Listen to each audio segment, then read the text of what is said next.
Here we go. All right. Good morning, good afternoon, and good evening. Thank you, those who are joining. It's our regular monthly meeting, delayed for a week because of the end of Ramadan, and a few countries were extended holiday. So thank you to everyone. We've got the delight today that Joe is going to be sharing with us, and many of you will be familiar with Joe and his wonderful contributions. So Joe, thank you for taking the time to do that. Hey, Anytime, Robin. good to see you. All right. So what I'm going to kick off, the agenda for today is I'm going to give you some updates on. Just amazes me, you know, as we do this every 4 weeks now, alternatively between Antonio and myself, just the amount of what's going on. So we've got a few things to share with you. Then I'm going to do a brief update on the communication challenge and introduction to Joe. And then, Jeet, if you don't mind, Joe's got a hard stop at 45 minutes. So I'm going to ask you to come after him. Okay. And Jeet is going to kindly share her reflections as she hits the halfway mark on her fellowship. And then we're going to have a discussion on Joe's after Joe presents on his comments. And as usual, being implementation, we will start and finish on our 60-minute mark. Simple request, some Zoom etiquette, just enter whichever name you'd like me to address you by. And if you're comfortable, your location as well. We have new members, as you'll see in a few minutes, all over the world. So it's sometimes good for people to see who else is in the same city or country. So here we go. The first key announcement is we're delighted to share that we've hit 100 SIPs. So we're now up to 101 SIPs, which is in just 24 months. SIPs is Strategy Implementation Professionals, which, considering we only launched the course at the beginning of the pandemic, Antonio and I are delighted. The curve is growing exponentially. We have many more coming through in the next few months. So first of all, congratulations to the recent people who have passed and to every one of the 101. It's not a done deal, as you can see. It's an 83.5% pass rate. So we still, a few we do who struggle. So general feedback is people enjoy the content, they enjoy the blended learning, and they enjoy going through the different modules, being able to pick and choose what they want. Oh, there we go. So our last four, Justin, Robert, Osama, and Toblin. So congratulations to everyone. In the last 4 weeks, we have 9 new members of the Institute. So welcome to all of you. And we've had continues to strive and upgrade. So one of the things we've added recently is inside the members page, you will now find the monthly meeting details. So some people maybe miss the emails or not sure. So as a practice now, whenever you log on to the members page, you will see an update for each monthly meeting with the login details. We don't put it on the LinkedIn, for example, because that goes out to non-members as well. And you got to be a member to participate. So the members page continues to grow and expand. This month, we added a new article, and as a member, whether you've done the course or not, whether you graduated or not, or whether you're currently going through, you automatically have access to any changes that Antonio or I make to the curriculum. And one of the changes we added was an article from a lady called Stacey Barr, on how to align measures to your planning and reporting framework. And Jid, this will be of interest to you because she does a lot of work in the NGO and area as well as private. So the article focusing, you can access it yourself under the members. And in the second half of the year, Stacey is going to join us for one of the meetings and share her expertise, which is in KPIs. So Joel, that will be of interest to yourself. She's developed her own Very system. good. It's getting close. One of our last updates, the body of knowledge. Wow, it's been a journey. Our final proofread came back with 837 amendments, which is a little bit more than we had anticipated. At the moment, this is our working cover. It's getting very close to publication, and right now we're just focusing on crossing the line, and then we'll start working on the marketing. But it's general feedback from the members, and thank you to those who helped us with it, who did the initial reviews. Very different structure, much clearer. The PDF you currently get, that will all be upgraded for everyone who's done the course or on the course. So this is designed for a complement after you finish the course, that it assists you to recall the data, because you no longer have access to the platform, so to get the information. And also it's there to, as a reference book that you can, pop in and out of to see the information. One of my last things is we continue to post very straightforward questions, because what Antonio and I are doing is we're building up the research as we go through each month. So this month's question, which is on the Institute's LinkedIn, as well as Antonio and I have both posted it on our own personal LinkedIn pages. How do you rate your organization's performance in implementing strategy? Now, it's a very light, it's a very high-end generic question, but you're either good, neutral, or bad. And when I last looked at it, we had 41% saying good, 24% saying bad. What surprised me was 35% were neutral. So the good news for the Institute is over 50% aren't rating good, plenty of opportunities. All right. So I'm going to keep the introduction short and tight because I don't want to steal Joel's time. And I've just got one slide that I want you to share from the research I've been doing since 2000. Every 4 years, I've been publishing the state of implementation globally, and guaranteed every single time, one of the top reasons why strategy implementation fails is poor communication. The challenge of communicating change. It's a constant thorn on the side of leaders. They tend to think we do the town hall, we launch it to everyone, we get it out there, we've shared it in the town hall. Of course, everybody knows our strategy. Now let's get on back to business. We've got to nurture our communications throughout the implementation journey. How do you do that? It's my absolute delight to introduce Joe, who many of you know. Joe is the Executive VP of Strategy Management Group and have extensive experience in the business structure, strategy formulation, as well as the implementation. He's a constant contributor to our monthly meetings, adding great value.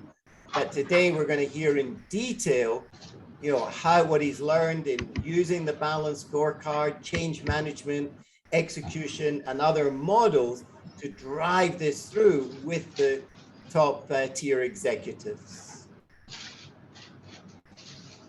As Joe says, I'm going to quote you, Joe, before you start. One of the most common errors organizations make in change initiatives is they under-communicate the vision of the strategy. I couldn't agree more. It's absolutely spot on. And he's going to share with us the 12 considerations you need for successful strategy implementation planning. Joe, thank you for joining us. Thank you very much for sharing your insights. All right, Robin. The floor is yours. All right. Thank you very much, Robin, for that introduction. And welcome everyone, regardless of what part of the world you're in. This is not going to be a long presentation because I know Robin runs a tight ship on the agendas, but my email here, because this is an excerpt from, I think about a 12, maybe 10, 12 page white paper that I just finished, posted on LinkedIn. And if you'd like a copy of it after the presentation, you can get it if you want to copy that down, jdicarlo at strategymanage.com. When we, in our process, when we were consulting, So yes. this is GT. There's a background noise. I'm not sure if everyone can mute themselves. Oh, I can do it. Don't worry. I'll do it for us. Okay. Thank you so much. Thanks, Didi. Sure. Thanks for letting me know. One of the things in Robin's research, and I think all of our experiences as consultants has pretty well, bear out these. Oh, hang on, Joe. Sorry.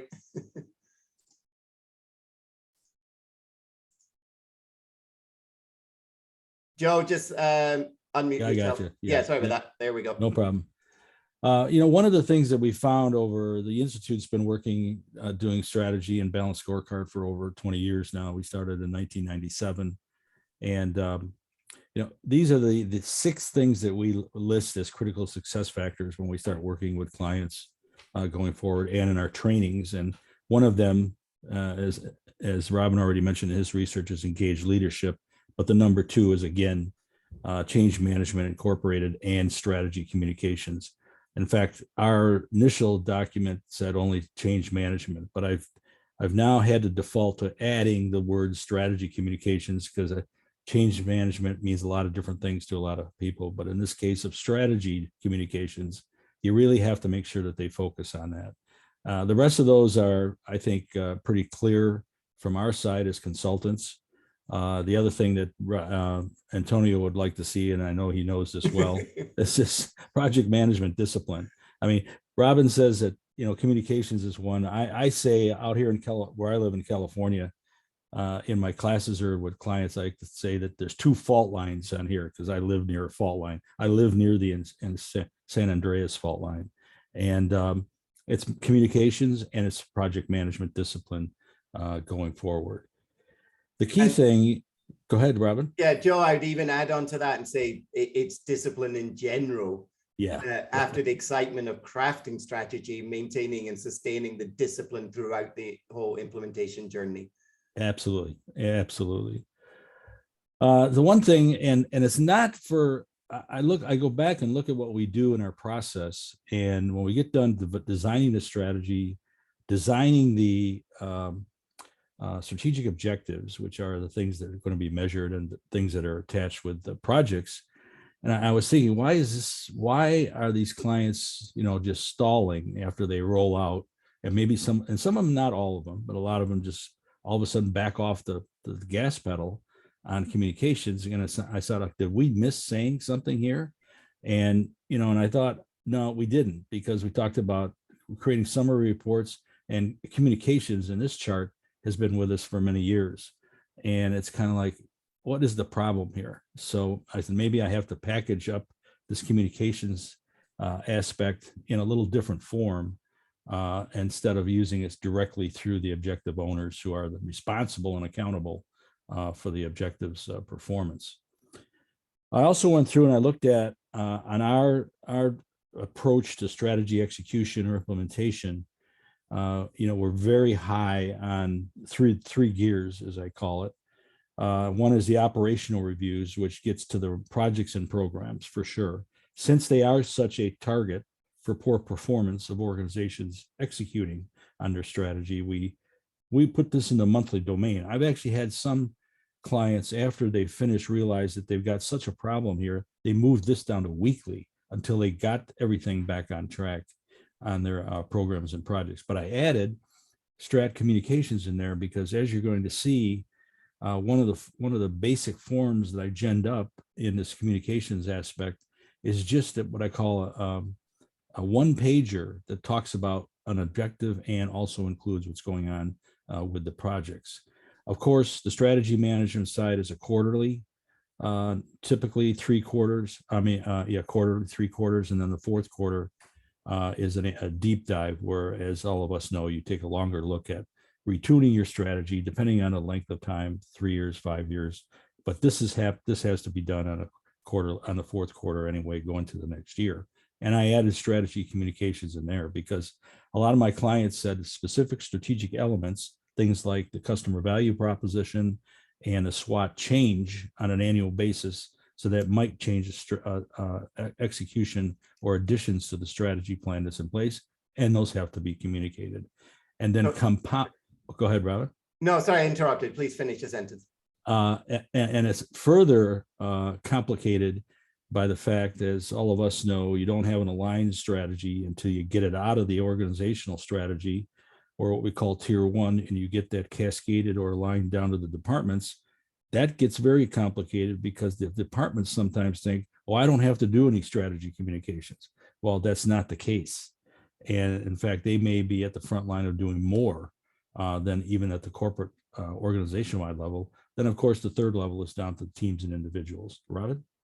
A question for you. So do you separate the management and operational reviews, or do you do them combined? Or do we do them combined. Okay. So I put together this 12-step process, which, I had stepped back and I said, so what would somebody that's doing this for the first time, what would they need to see to understand what strategy communications planning is all about? Well, and you notice I didn't put any numbers, don't start with one and then do two, because all of these particular elements are activated at different times, but they're continuous. I mean, once you get your strategic objective, in our case with the balanced scorecard, the strategic objectives developed, and you've got your KPIs and your projects associated with those, you have the resource, you have the beginning of a lot of communications that can go on just by looking at objectives individually and reporting on them throughout the year, in addition to all the performance measurement reviews that you're going to do either quarterly throughout the year.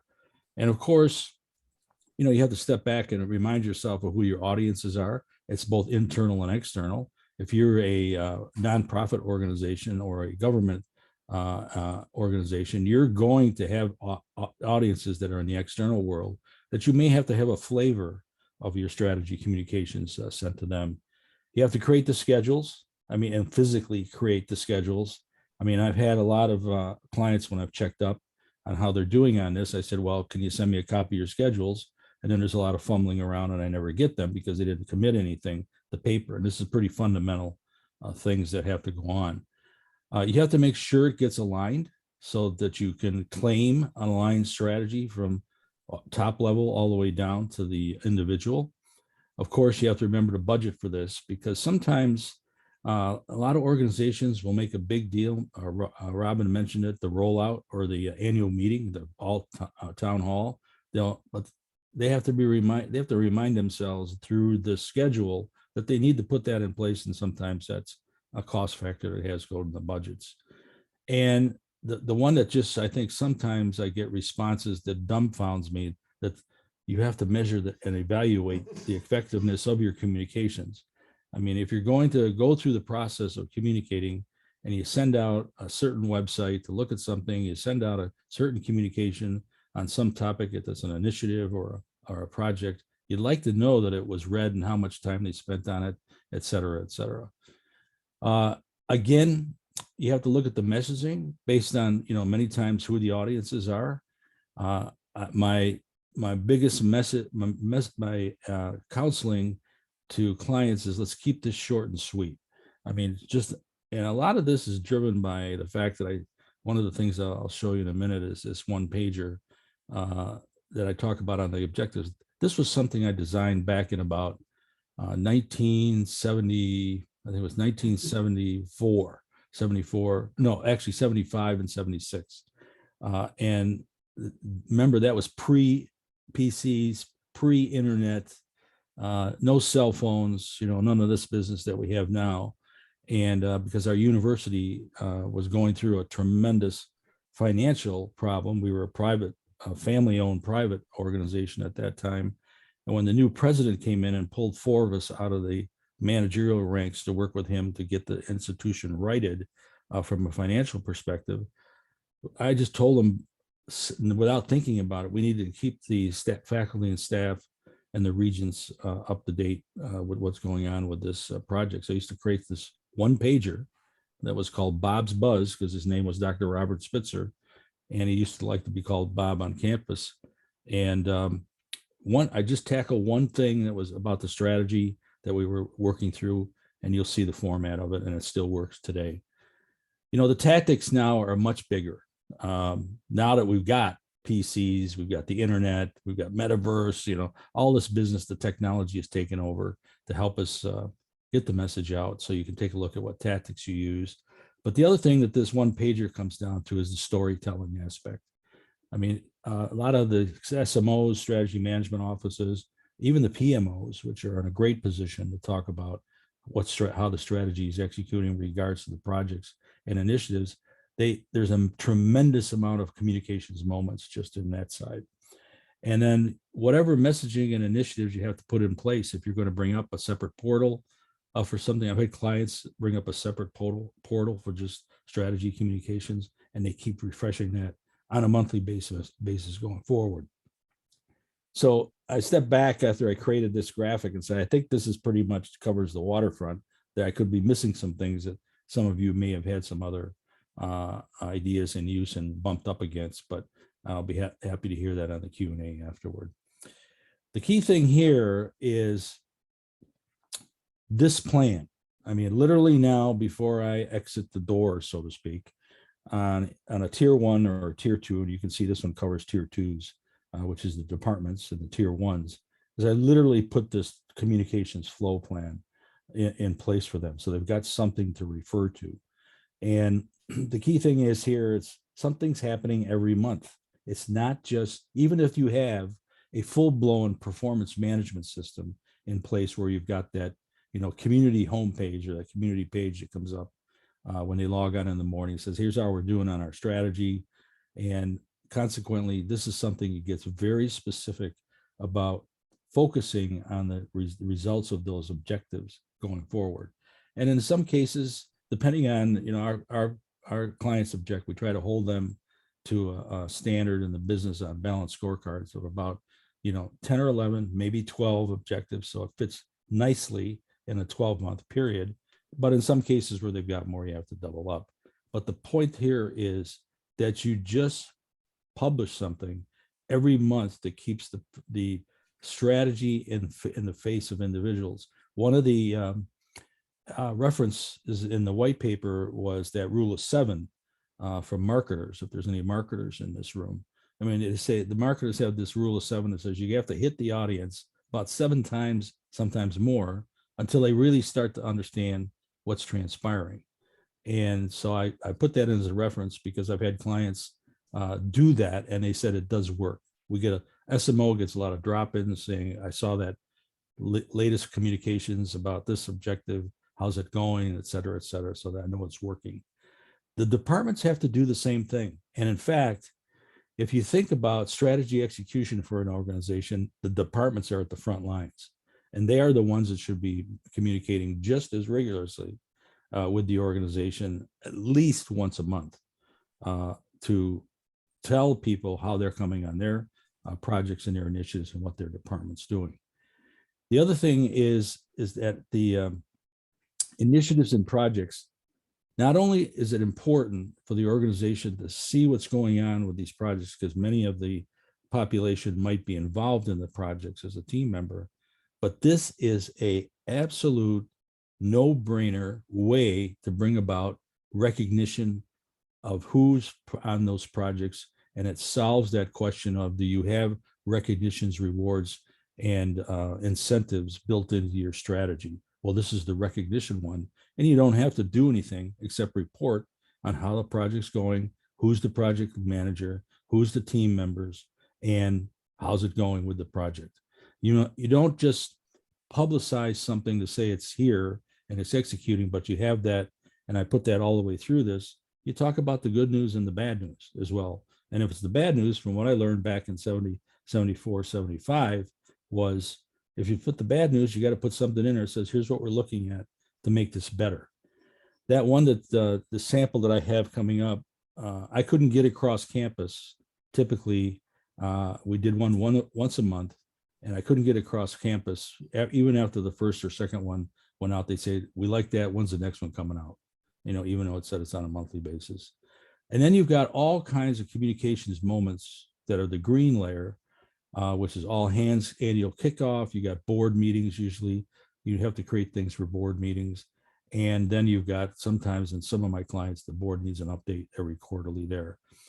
And then this one client that I had a great idea, and they branded their strategy in the organization. And they took it to the next level in terms of their branding. They literally took their elevator doors and put Mylar on the outside. So while you're standing in the waiting for an elevator, you can see their mission, vision, and values. Another floor would have a different aspect of the strategy. I had one client put flat panel screens over the elevator door so they had a running visual every day about what was transpiring on the strategy. The other thing they came up with was this face-to-face flash updates, as they called it. They took a person with a camera and just stop people in the hallway and say, what do you think about the strategy? Yes. What can you tell us? And over time, they said they started getting more comments back because they knew the communications aspect was happening, and they posted those on their website as they go through. And they're just brief interviews. It doesn't take a lot of time to do that. But the biggest thing also is, as Robin said, you do the rollout and everybody's excited, and then all of a sudden it's like Death Valley. You don't hear anything from there anymore.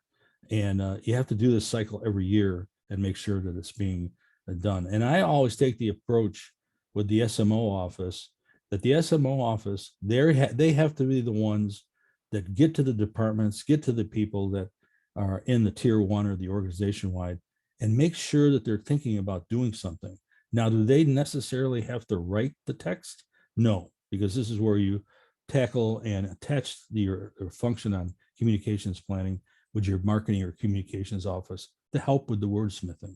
They don't know the technical terms of strategy and so forth, but you know what you need to want to say, and they can put it in the right words going forward.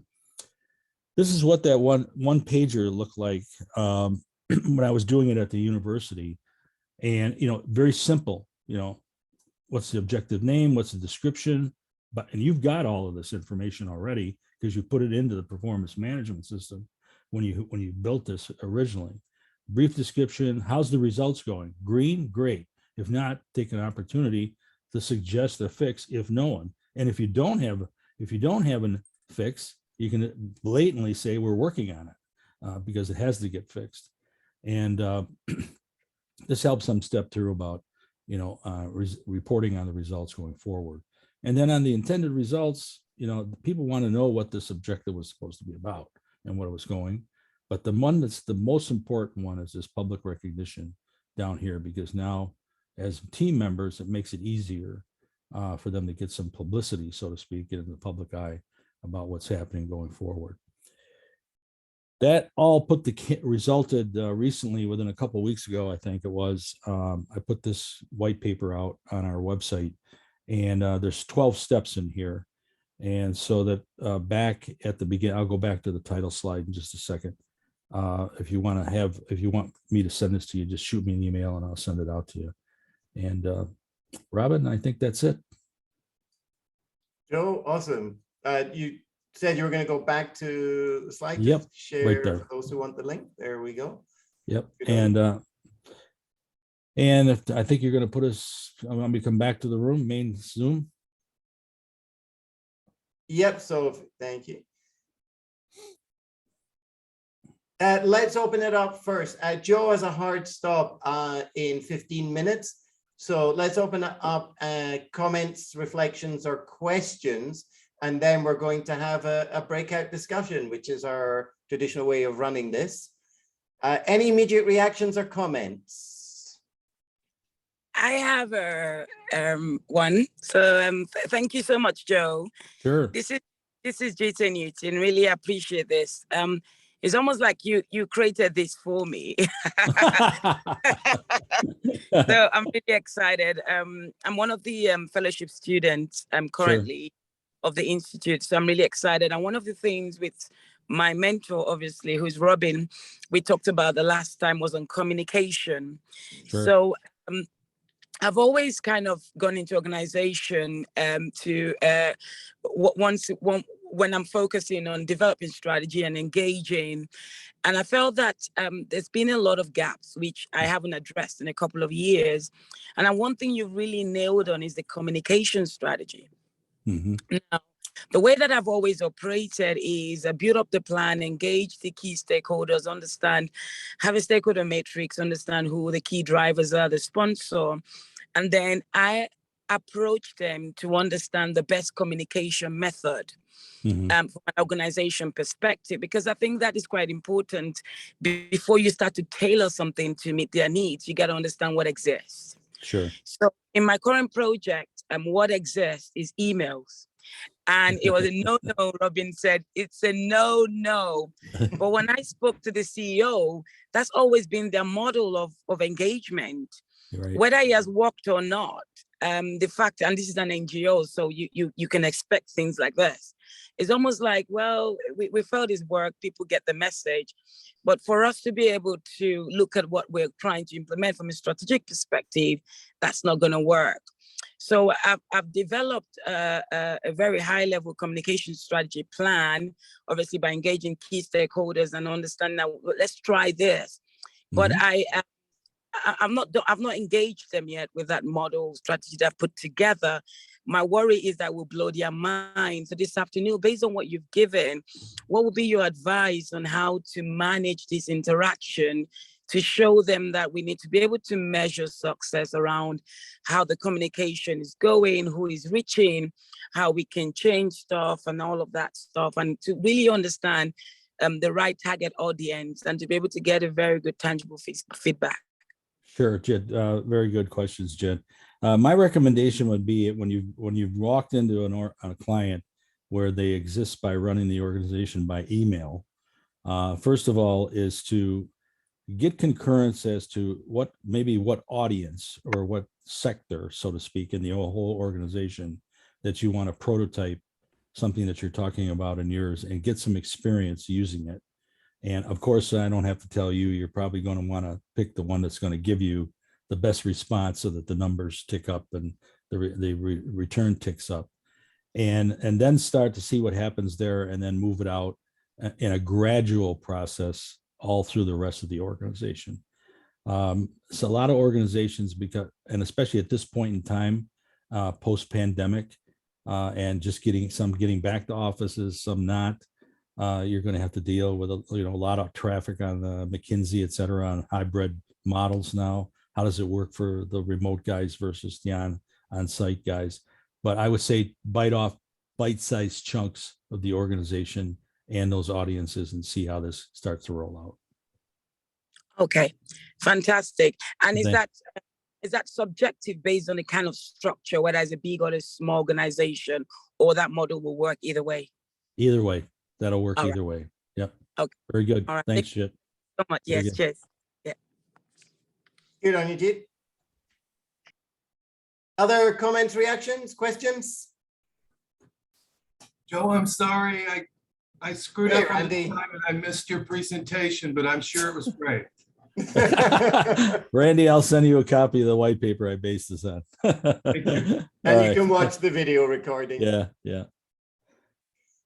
So I'm just going to two reactions, Joe, to what you presented. First of all, thank you for sharing. And isn't it fascinating that you first started to develop this 50 years ago? And here you are, and it's still, as I said earlier, a thorn in leaders' side. Sure. And you nailed it. We lack the discipline to continue to communicate. One book that came out about 10 years ago, but I only just recently read it, and I'll just share the quote. is if you've not read Switch, I highly recommend it. Yeah.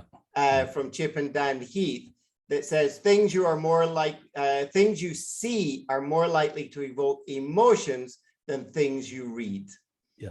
And it's so succinct, and they explain it in much more depth, that the goal of in change is to get people both emotionally, rationally engaged and show them the path. And for people to see the path and understand what needs to be done, they emphasize very much on the seeing it. So my question to you, Joe, is what work do you do with clients today, leveraging it's 50 years on since you first started drafting this? How are you using it? Are you able to show them? Do you create images? Everything is visual these days. In fact, I've discovered over the years, both when I was working for IBM and now for the Institute, that there's certain cultures around the world that don't like to read. Don't give me a lot of words, even if they are, English is their second language, but when you talk with them, you wouldn't know that it was their second language, and everything has to be put in visuals.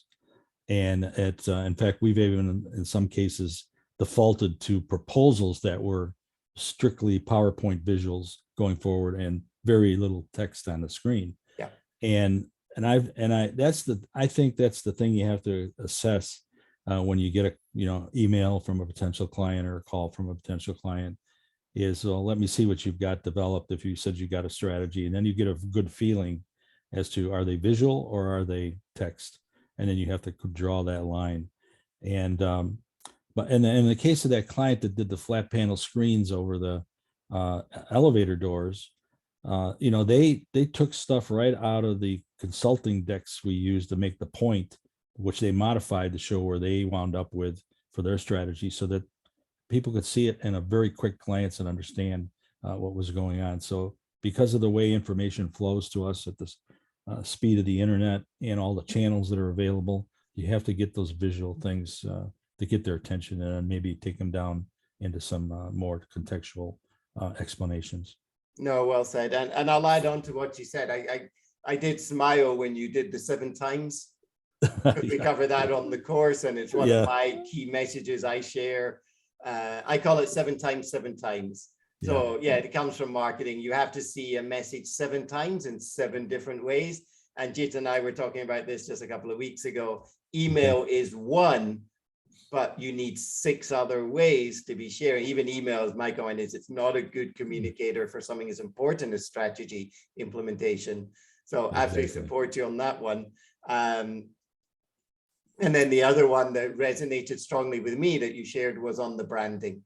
Yeah. And on the course, we talk about the importance of creating a brand around the strategy, giving a life of its own. Exactly. Okay. We're going to go to 10 minutes of breakout, but unfortunately, Joe has to pull away. So last opportunity, comments, questions, anything for Joe before we say au revoir? Thank you, Alan. All right. So, Joe, you're always so generous in your sharing and your guidance for everyone. We really value it. Thank you for taking the time to prepare and deliver today. Thank you. See you the next one. And for those of us, don't go. It's just Joe has to pull away.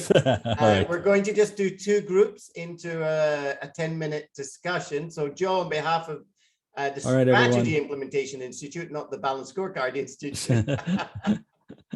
You guys have a great meeting. All right. And to everyone else, we're going to just do 2 breakouts. Thank you, Joe. Which I'm creating. Okay.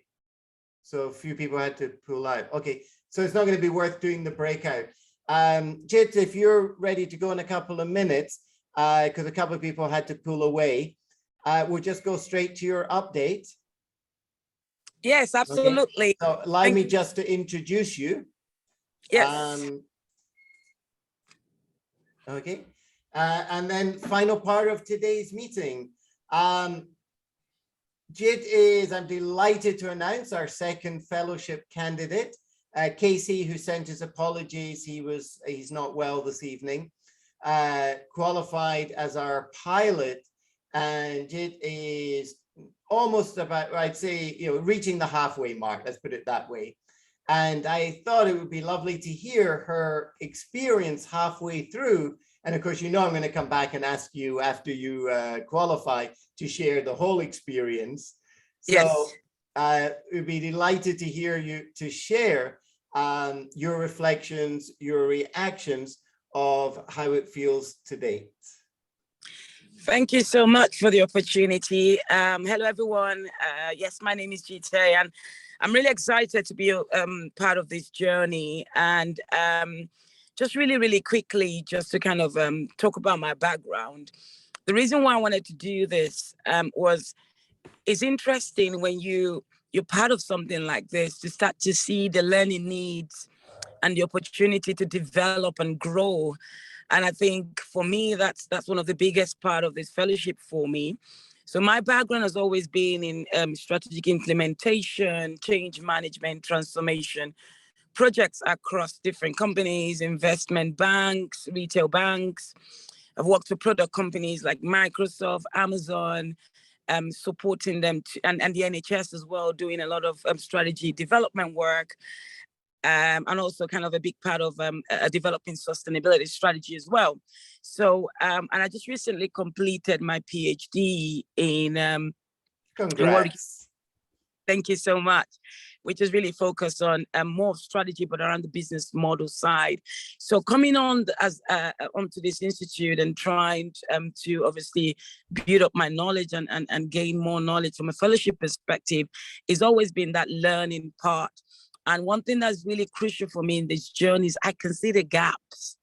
And for me, that's so that's just kind of spot on for me.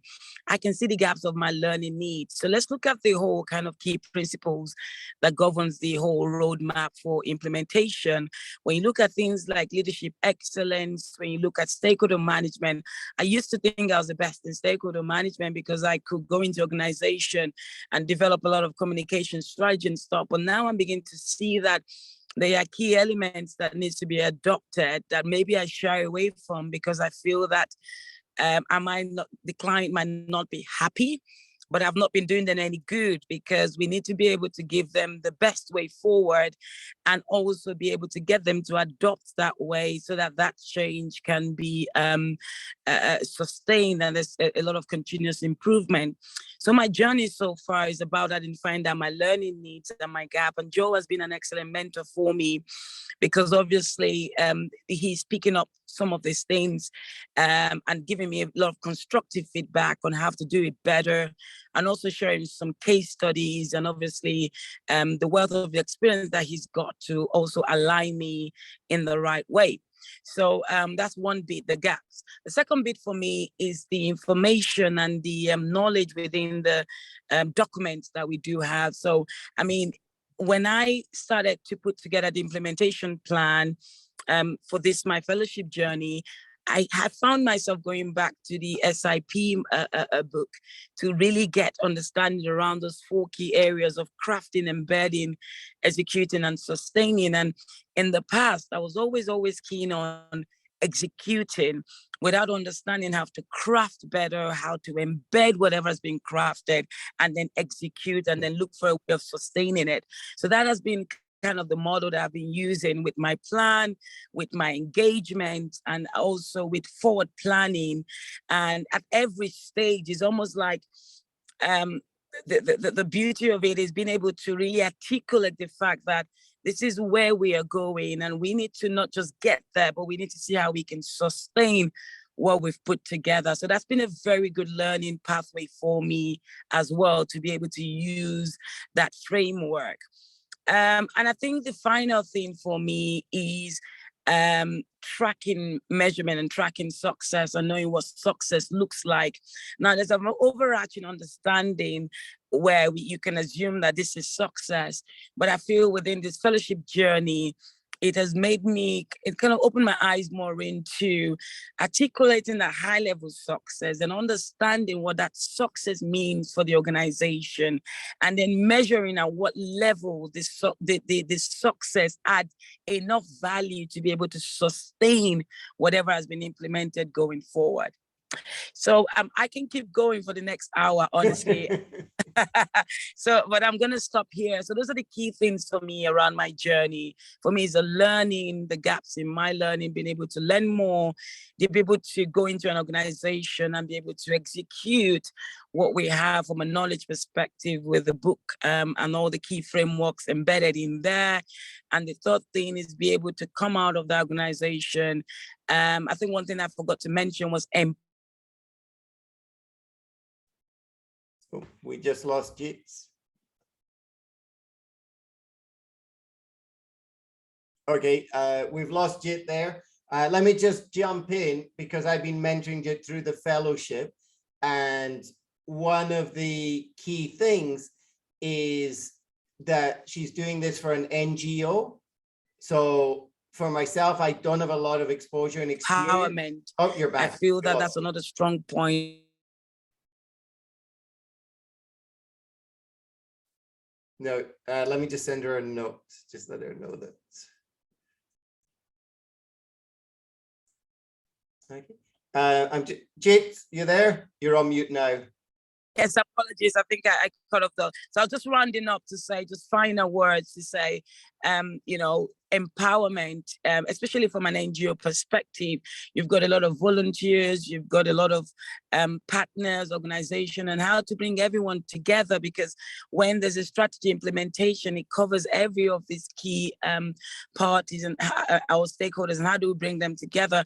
And I think this learning journey is also giving me that knowledge of how to really empower, especially from that communication perspective. So yes, that's my journey so far. I'm looking forward to finishing this and then going back into different organization and really executing this model. But thank you so much to the Institute. Thank you to everyone that has listened. And thank you to my mentor, Robin. Thank you. No, thanks. I was just sharing because we unfortunately we lost you for a few seconds there. One of the things that's going to be fascinating to learn from you, not for myself as well as the others, because I don't do a lot of NGO work, is implementation from that perspective. And that's what I'm enjoying partnering with you on this journey, because you bring with it so much energy and passion. And, you know, to get volunteers engaged in implementation is even more tough than it is when your rice bowl, as we say in Asia, or your pay packet in the West depends on it. So I'm very much looking forward to this. And for those not who haven't looked through, part of the fellowship is that Jid will submit a paper on it, which will become part of the learning. So as we have more fellows qualify, our institutional learning grows and we can learn from each other. So Jid, I think you're doing a phenomenal challenge, you know, in what we call the implementation plan, which is, you know, something you have to deliver to show as you understand and can practice implementation rather than just the theory of the course. So well done. Really appreciate you sharing at this stage. Let me comment or questions. Randy, Ronald, Larry, Jay, anything you want to ask Jit about, comments or questions? Hey, Randy. Hang on. Very interesting feedback. I did some work for USAID many years ago and did some work in Rwanda and several other places. So the space that you're working in, I know, is very rewarding, and what you're bringing to this now is powerful. So my best wishes. Thank you so much. Thank you so much. Thank you, Randa. All right. Hey, Larry. Larry, you got is that a hand up for a question or? Not a hand up for a comment. I have not worked in the NGO area, and I think that it's exciting, and I'm very happy to learn from you what your experience has been. Absolutely. I'll be really willing to share. Thank you so much, Larry. You know now that we're going to ask you to do a presentation on your, just, you know, on the lessons of implementation NGO. I can see that coming. Yes, we're absolutely. all hungry to learn from it. All right, Jit, you've been fantastic sharing. Joe, unfortunately, had to pull away, did a wonderful sharing of his 12 communications, and it's delighted to see the aligned thinking between Joe, who developed that independently, and the Institute, where those who have done the course, you'll see similar messages, 7 times, 7 times, brand the communications, sustain it. To everyone, thank you very much for your contributions and your time. It's wonderful to see everyone. The next meeting is scheduled for June 7th. Antonio will be hosting at a similar time. And then I promise those in Asia and this part of the world that the July meeting I will switch back to doing a morning. I did it later today so that Joe could contribute. But already I've had a few people in New Zealand, Australia saying it's too late in the day for them. So we'll do a different timing in July. Any closing comments, remarks, comments? Anyone? Let me just open it up. Thank you so much for the opportunity. I really enjoy this and I'm so happy to be part of this. Awesome. How can anyone top that? On that note, Larry, Randy, Jay, great to see you. Thank you for making today. As always, everyone, all the best in your implementation journeys and look forward to seeing you in 4 weeks. Stay safe. Yes, bye-bye. Bye, everyone.